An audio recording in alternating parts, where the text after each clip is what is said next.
السلام علیکم ورحمۃ اللہ وبرکاتہ۔ بسم اللہ الرحمن الرحیم۔ باب 15 ڈھیلوں سے استنجا کرنا۔ حدیث نمبر 124۔ ابو ہریرہ رضی اللہ تعالیٰ عنہ سے روایت ہے کہ ایک دن نبی صلی اللہ علیہ وسلم پخانہ کے لیے باہر گئے تو میں بھی آپ کے پیچھے ہو لیا۔ آپ کی عادت مبارک تھی کہ چلتے وقت دائیں بائیں نہ دیکھتے تھے۔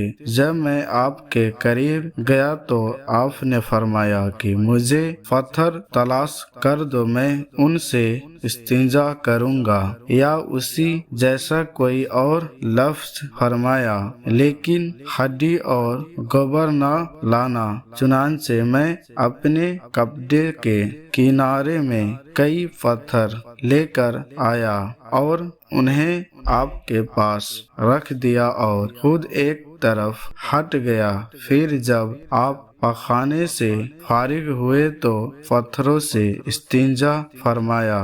فائدے: ہڈی جینوں کی خوراک ہے اور گوبر ان کے جانوروں کا چارہ ہے، اس لیے ان سے استنجا کرنا منع ہے۔ حدیث نمبر 124۔ صحیح بخاری۔ السلام علیکم ورحمۃ اللہ وبرکاتہ۔ اللهم صل على محمد وعلى آل محمد كما صليت على إبراهيم وعلى آل إبراهيم إنك حميد مجيد۔